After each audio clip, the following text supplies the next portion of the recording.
You are now listening to Carlie's Couch. I'm Carlie. And I'm Lex. In this podcast, we discuss a wide array of topics about life and how to live your best life. Whatever that looks like for you. Hope y'all enjoy. This week on Carlie's Couch, we're talking about the fear of being seen or perceived and how this could be holding us back from showing the world all of our true greatness. Come on, Sister Lex. How y'all doing? Welcome to Carlie's Couch. Sorry, I got something in my eye for everybody watching the video. Like, why am I spaz it out? Welcome to the couch. I'm Lex. This is Carlie. This is Marvel also here. Shout out my friends, Kyle and RJ, because they were like, oh, you're not feeling good. Let's send Marvel your way. So appreciate them because she always cheers me up. So that's my little service animal. Although emotional support animal. Yeah, but then I'm like her emotional support animal because she be tripping sometimes too. But yeah, I don't have a dog. I've never had my own dog, but that's what makes it like so fun, you know, with other people's animals, like with them loving you, or like when other people have kids and the kids really love you, like that's perfect. If you didn't have dogs, did you ever have other pets? No, I didn't really have any other pets. I had an aquarium. One of my brothers had a hamster at one point. I had a hermit crab at one point. But no, nothing like a big animal. Oh, cool. I mean, I had a small dog. I had a weenie dog for a long time. Shout out to Thumper. R.I.P. I had parakeets, fish, a bunch of pets. Not all at the same time, all at separate times. But anyways. Shout out all the service animals out there. We love you. But it was you talking about your hurt emotional support animal is so funny because I always see that they're like, I got this dog for anxiety, and the dog's like dog shaking without them. Be down bad. But I saw something that said too, like they were like the dogs when they're like that, it's like they're scared about you, or like it's like they feel like they need to be watching you. Like if you walk away or something, they're like, oh man, like she gonna need me for something. Like what is she doing? What's going on? So it's like I wonder like what's really going on in their minds. Like so you could know. If it's like, oh, she leaving me, or if it's like, oh, let me go save her from whatever she about to do. Like, I wonder what she's thinking about. See, like, she's trying to save me from my brother now, who's just going to get a little snack. So, thank you, Marvel, for saving us. For being strong and protecting us. Right. But anyways, so this week's episode, I hadn't really considered the fear of being seen, but I was talking to somebody and it was shared in the context of it was holding them back in their creativity because they were scared of being seen. And that kind of just got the idea flowing for this episode because I don't think it's something we've ever talked about. It's probably been interwoven into other topics, but never as like a standalone. But what's interesting is they recognize that they had that fear of being seen, which I think a lot of times it's something that kind of have to uncover, like to recognize if you even have that or that's the actual issue. So do you feel that them knowing that is already like them on the right path of moving forward? I think so. But whenever you want to be in a career that is seen, like a celebrity, famous person, actor, singer, whenever you want to be on a stage, I think it's a lot easier to notice your fear of being seen because you're actually actively putting yourself in those situations. Yeah.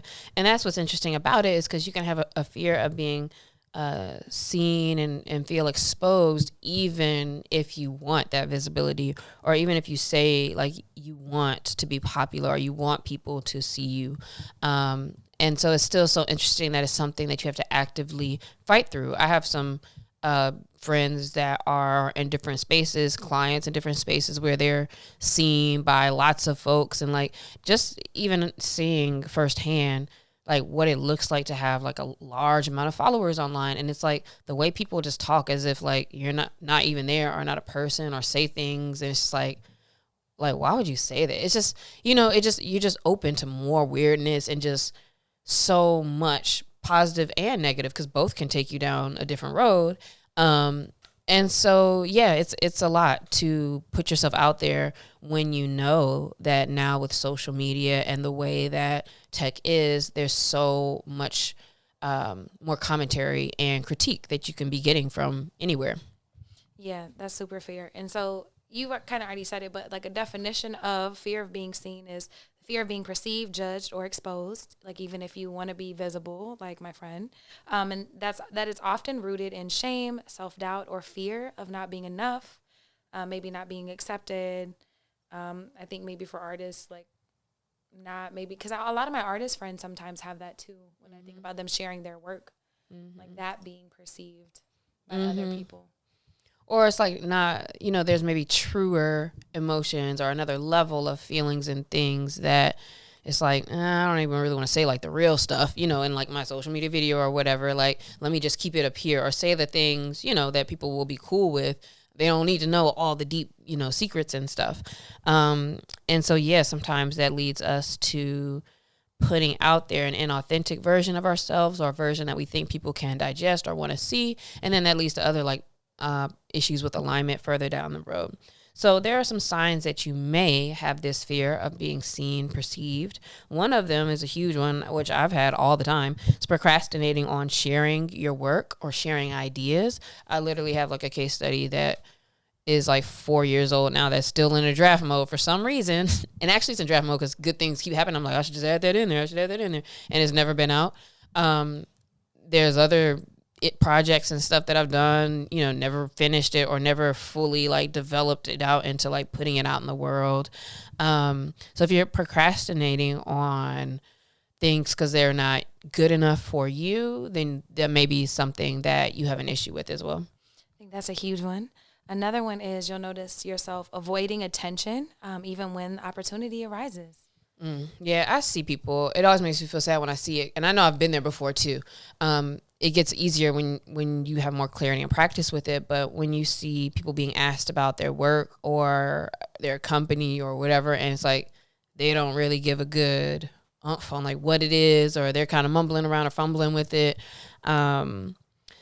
To me, that feels like, all right, like the opportunity might be arising where somebody's asking you about what you do, or, this is the time for them to be sold on it. And you're just like not together. It's hard for you to talk about it.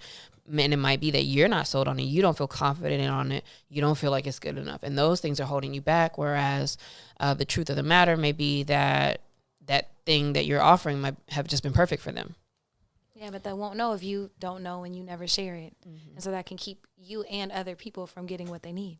Yeah, and similarly, downplaying yourself or hiding your talents, not being able to accept compliments or just you know what that means when you're not able to like fully just even accept that you're doing a good job or good with things.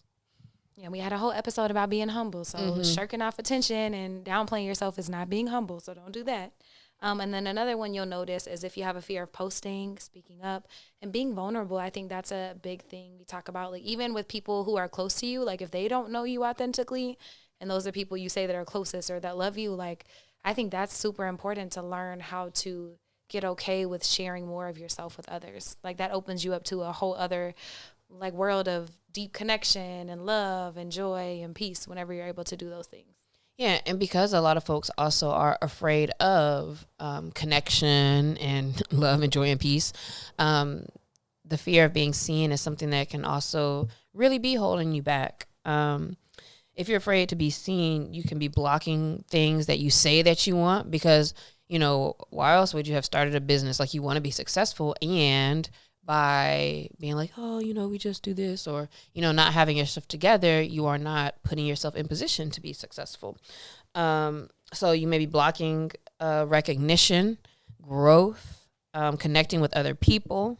You could be blocking yourself from love because people can't love on you if they don't know who you are and you never share yourself. I think the big one, though, is it keeps you stuck in this loop of maybe creating things or building things or putting your energy towards it, but you're never sharing it. You're never talking about it. You're never putting it out there. You're never big up in yourself so nobody can even support, buy the product, listen to the song, watch the thing, give you feedback. You're really keeping yourself stuck and playing really small. Yeah, a big sign of you being afraid of being seen is if you're that person who's always working on something. Like, I'm always working on this. I'm working on something. I got this project. I'm doing this thing. And now I just thought of a few other people I know. But it's like, okay, like you ain't never put nothing out, but you're always like working on something.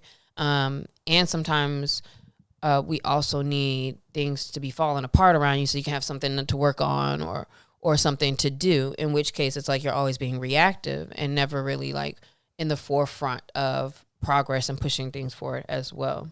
And I think that the biggest scary thing about that is like the biggest like thing that people have when they die are regrets. And so, you know, when you get to the end, you never finish working on a thing, or you did and you just never put it out. Like, why not just see? Why not just try for the relationship? Why not just put yourself out there?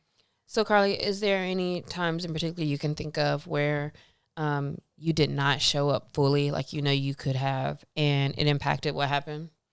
The two that came to top of mind when you just asked that are, one, we talked about how as like a fitness professional and someone in wellness, like when I'm larger or not my best self, like it keeps me from sharing stuff sometimes, like workout videos or things that I might have been working on. Oh, like when you don't feel like you're healthiest. Yes, I see. yeah, then I haven't done that. I would say everything I show up for, I've always given my whole heart to. And I don't think of, like, I've never not done anything except for business development and like sharing stuff. That's really the only two areas I'm like, yeah, I could be holding myself back, because I notice like the perfectionism, which is really just a fear of being seen because I'm not feeling good enough in that thing.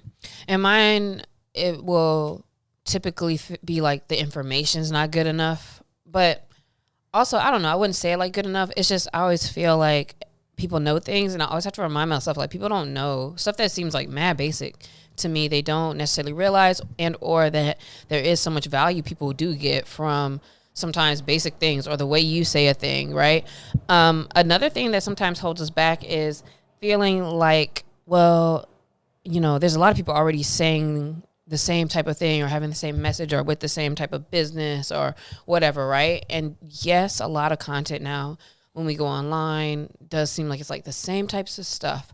And there is always still space for you, your message, your authenticity, and how you deliver what you have to say and what you put out into the world, because it all works together, right? Like, whereas somebody may follow one person and get tips from them or understanding from them or fitness or whatever from them, another person may resonate more with you and what you have to say and what you do and the way you do things. And so just because other people are doing something similar, or even at different, what you may say are levels, like, people also like to see just regular looking types of content and production and things too, right? Sometimes we feel like it's not good enough because we don't have all these transitions and, you know, all these just different things to it. And good is better than non-existent. And so us being perfectionists in that way is not going to move you forward. And if that's the goal, then you're working against yourself.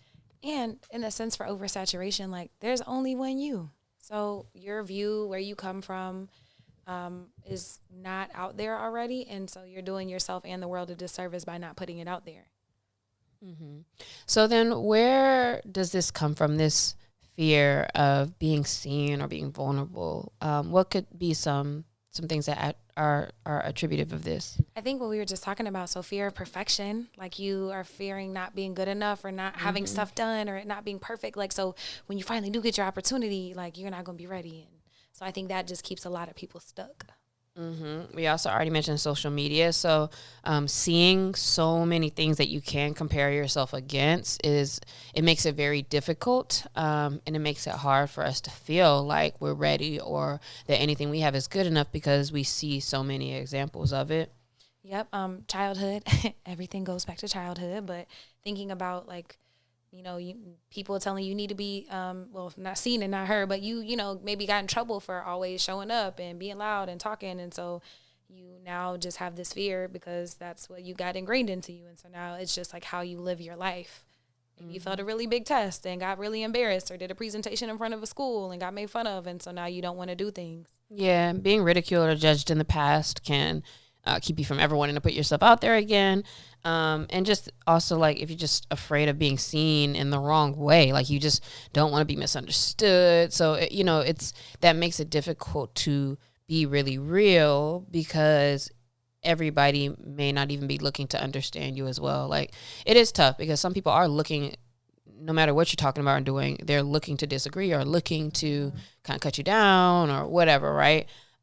Which goes back to our other topic and episode about, like, people really being reflective, like a mirror to them. Oh, this reminds me of my friend Stone, who's a music artist. He just told the world that he's like, oh, I can sing, and I've been singing for 5 years and whatever. Anyway, so with Stone, it's so funny. He texted me the other day and was like, he was so excited. He was like, hey, I got my first hate comment.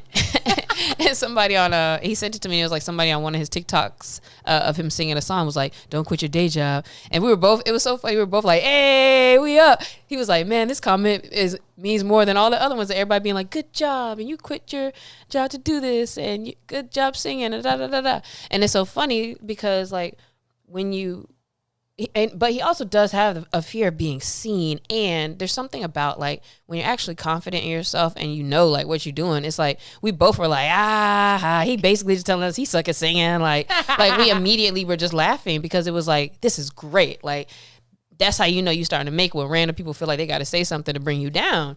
So he was really hype, and I thought that was so interesting that we were both like, "Hey, first hate comment," and like that's the way if you can look at things in that lens, like that's such a blessing. I was about to say, look, that's one of the ways to get over the fear of being seen. So if you notice, is one, he's putting in the work, so he like knows he's confident in himself because he's doing the things and trying and all that.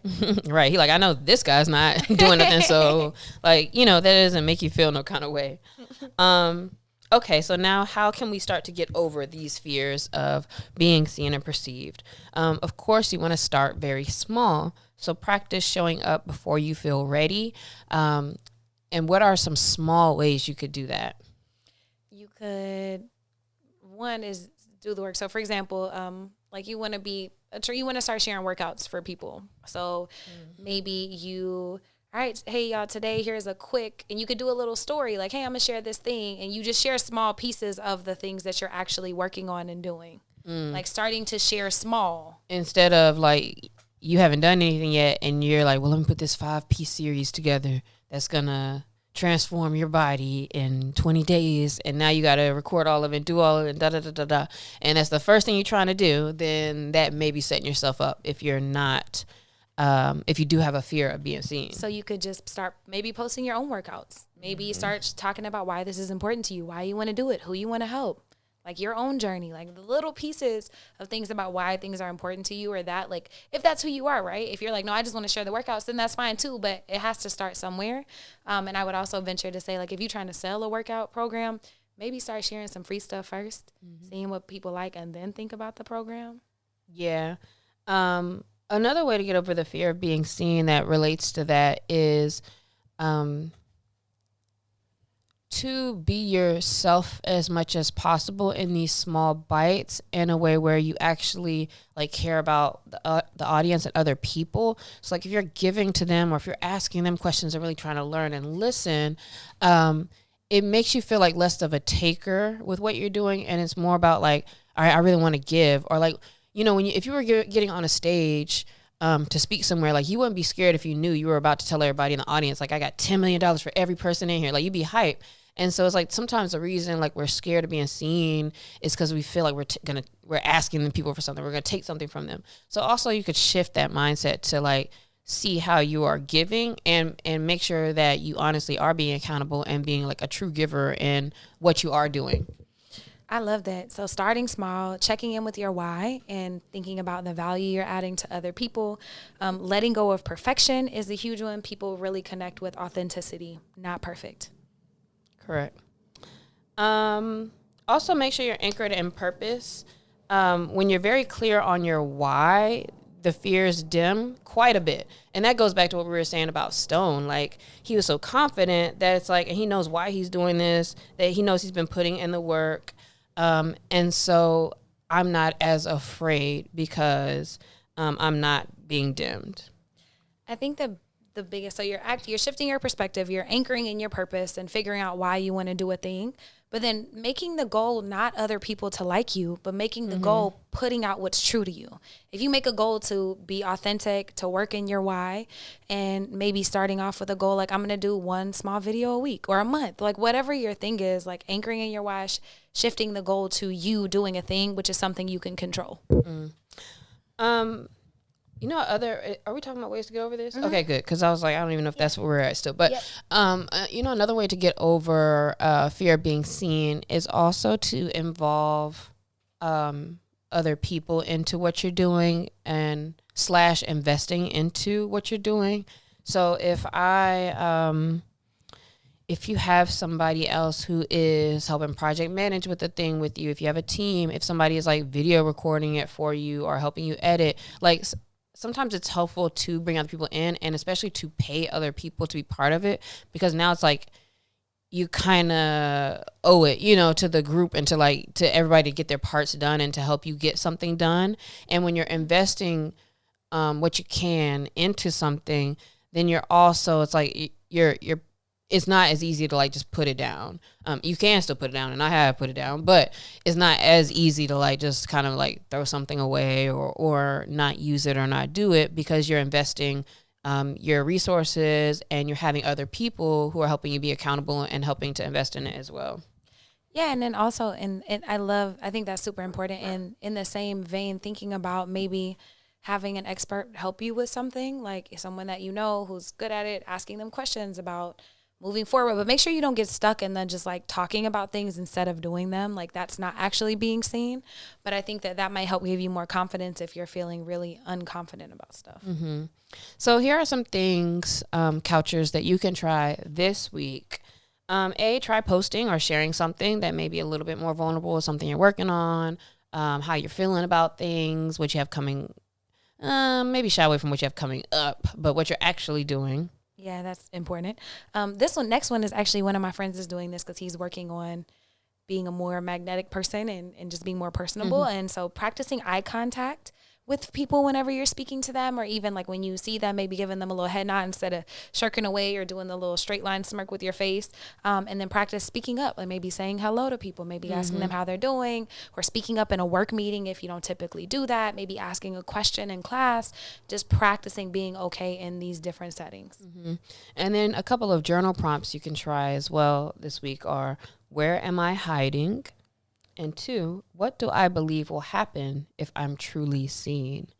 I think a lot of times, the issue is that like, oh, if people really knew that I have 5 cents in my bank account, then they will feel like I'm this or treat me like this, or it will really mean that I am, XYZ.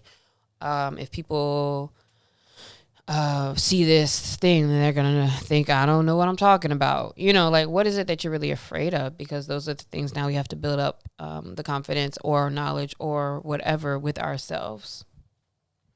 And remembering it doesn't have to be perfect, it just has to get done. Mm-hmm. So thinking about what you can get done this week, this month, to really live out your dreams and your goals. So as far as we know, we only have one, so why not spend it doing something that you want to do? Yep. So get to it this week. Have a great one. We'll see you next time. Hi, y'all. That's Marvel.